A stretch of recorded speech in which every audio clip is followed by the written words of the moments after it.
Het is niet alles goud wat er blinkt, zelfs niet in de Gouden Eeuw. De eeuw waarin Holland bruist. Een dynamische eeuw die zeehelden als Michiel de Ruiter voortbrengt en anti-helden als de Vliegende Hollander. Wat was die Vliegende Hollander eigenlijk? Of moeten we zeggen, wat is de Vliegende Hollander? Want tot op de dag van vandaag verschijnt het schip als een fata morgana aan de horizon bij Kaap de Goede Hoop. Graag uw aandacht voor onze eigen Vliegende Hollanders. Brassband Schoonhoven onder leiding van Robert Vos.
Het verhaal begint op Eerste Paasdag 1676, wanneer kapitein Willem van de Dekke tegen alle regels in het ruime sop kiest en uitvaart naar de Oost.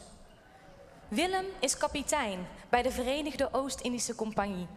Een man met bravoure, een kerel met brani, een kapitein met brains. En voor de duivel niet bang.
Op Java en de Molukse eilanden lukt het hem steeds volle ladingen specerijen te kopen, die in Nederland goudgeld opleveren.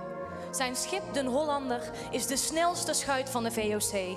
De ladingen foelie, nootmuskaat en kaneel worden in recordtijd van de Oost naar Nederland gebracht. De heren 17 zijn dan ook zeer tevreden en Willem maakt snel promotie. Hij geniet van zijn welvaart. Het leven is goed.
Maar schijn bedriegt, want het grote succes maakt hem hebzuchtig.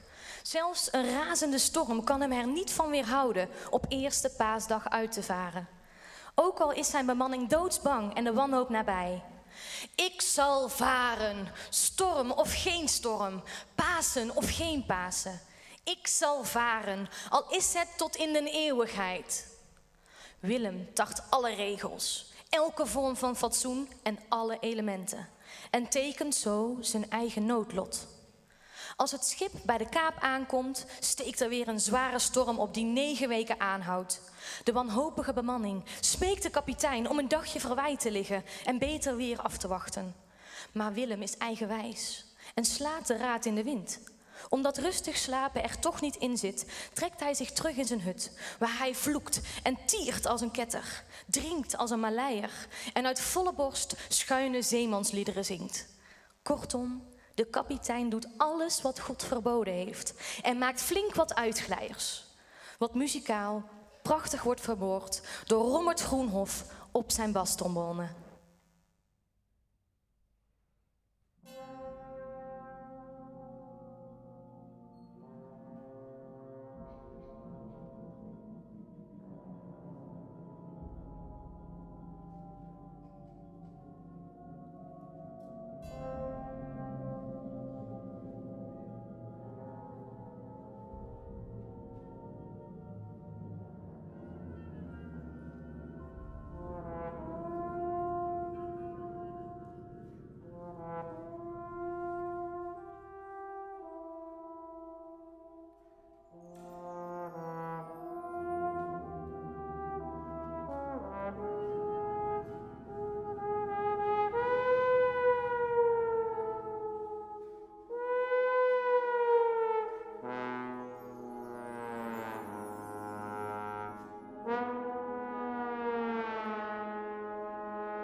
De kapitein jaagt de duivel tegen zich in het harnas en de bemanning de stuipen op het lijf.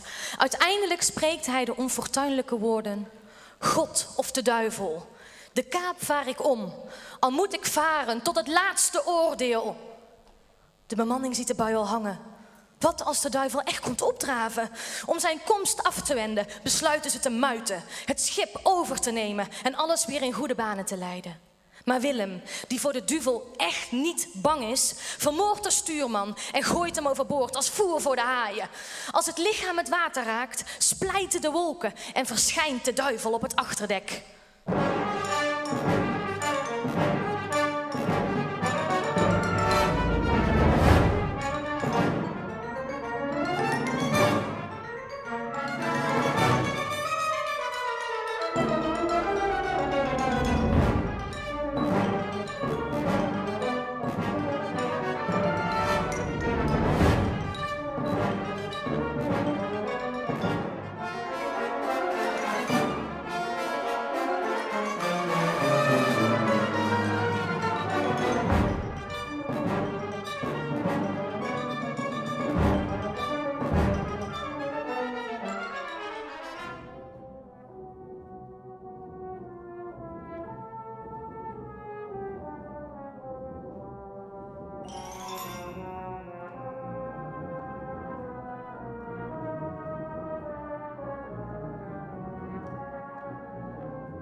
duivel vervloekt de kapitein met zijn schip. En zelfs de bemanning moet eraan geloven. Vanaf dat moment verandert de schuit in een mysterieus spookschip. Dat wordt bemand door levende doden en gedoemd is om voor altijd over de 7 wereldzeeën te varen. Ze worden allemaal overmand door een eeuwigdurende heimwee. Ze zullen nooit meer ergens aanmeren. Nooit meer vrede of rust kennen. En iedereen die het schip aanschouwt, zal zich in het ongeluk storten.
ze er berichten over een mysterieus spookschip dat lijkt te vliegen boven de golven.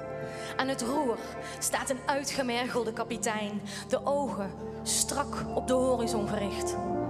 Met zwak geblakerd karkas en vuurrode, brandende zeilen koerst de schuit met ongelooflijke snelheden op zee, tegen de wind in.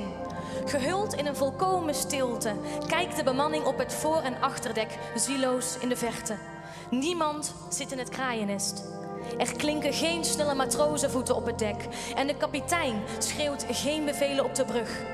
Het enige dat in de nabijheid van het schip beweegt is een zwarte vogel die rond de mast cirkelt.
Na de verdwijning melden zeelieden regelmatig dat er op zee een mysterieus schip rondwaart.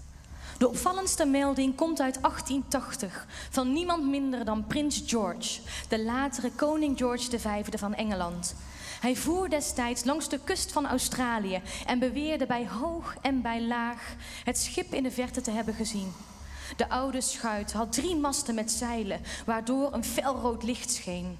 George had 13 getuigen en allemaal waren zij ervan overtuigd dat het de Vliegende Hollander zou moeten zijn. Dankzij de Engelsen hebben de Nederlanders een Flying Dutchman. Want het zijn onze overburen die dit verhaal in het leven hebben geroepen. Misschien ook een beetje uit jaloezie, omdat de Nederlandse handelsvloot veel groter was. In de loop van de tijd werd deze mythe steeds beter en bonter. Een verhaal dat kinderboeken vult en nog altijd de ronde doet in de volksmond. Het verhaal van de Vliegende Hollander.